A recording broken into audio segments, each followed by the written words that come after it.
1 फरवरी 2026 को वित्त मंत्री निर्मला सीतारमण ने देश का बजट पेश किया। भाषण में semiconductor mission 2.0, high speed rail, AI tools जैसे आधुनिक शब्दों की भरमार थी। लेकिन क्या यह बजट एक आम आदमी की जिंदगी बदलेगा या आंकड़ों का मायाजाल है? आज हम इस वीडियो में बजट के 3 पॉजिटिव पॉइंट और 4 बड़ी चिंताओं के साथ बात करेंगे।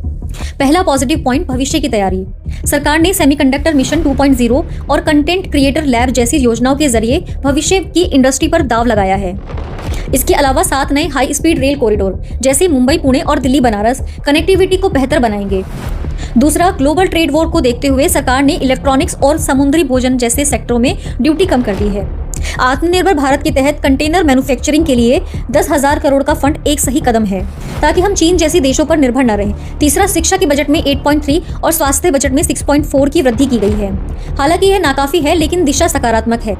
साथ ही साथ 17 कैंसर दवाओं पर कस्टम ड्यूटी हटाना मरीजों के लिए एक बड़ी राहत है। अब बात करते हैं आम आदमी के लिए 4 चिंता के विषय पर। पहला, एक मिडिल क्लास को कोई टैक्स की राहत नहीं। सबसे बड़ी चिंता है इनकम टैक्स स्लैब में कोई बदलाव नहीं हुआ।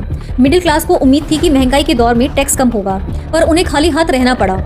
ऊपर से स्टॉक मार्केट में निवेश करने वालों पर एसटीटी बढ़ा दिया गया है, जिससे छोटे निवेशक हतोत्साहित हुए हैं। दूसरा, शिक्षा और स्वास्थ्य पर जीडीपी का कम खर्च होना। कोठारी कमीशन के मुताबिक शिक्षा पर जीडीपी का 6% खर्च होना चाहिए, पर हम आज भी 3% से नीचे हैं। स्वास्थ्य पर 6% की जरूरत है, पर हम 2% पर अटके हैं। जब बुनियादी ढांचा ही मजबूत नहीं होगा तो विकसित भारत कैसे बनेगा? तीसरा, बढ़ती बेरोजगारी और कृषि की अनदेखी। हर साल 1 करोड़ से ज्यादा युवा जॉब मार्केट में आते हैं, लेकिन बजट में कोई डायरेक्ट रोजगार गारंटी नहीं दिखी। वहीं कृषि क्षेत्र में एलोकेशन में नाममात्र की वृद्धि हुई है। किसान की आय और एमएसपी जैसे बड़े मुद्दों पर बजट मौन रहा। चौथी और सबसे गंभीर चिंता, शहरी विकास। शहरी विकास के बजट में 11.6% की कटौती की गई है। हमारे शहर बारिश में डूब रहे हैं और प्रदूषण बढ़ रहा है, लेकिन प्रदूषण नियंत्रण के लिए आवंटित पैसे खर्च ही नहीं हो पा रहा। पिछले साल 858 करोड़ में से सिर्फ 1 करोड़ खर्च होना सरकारी कार्यप्रणाली पर सवाल उठाता है।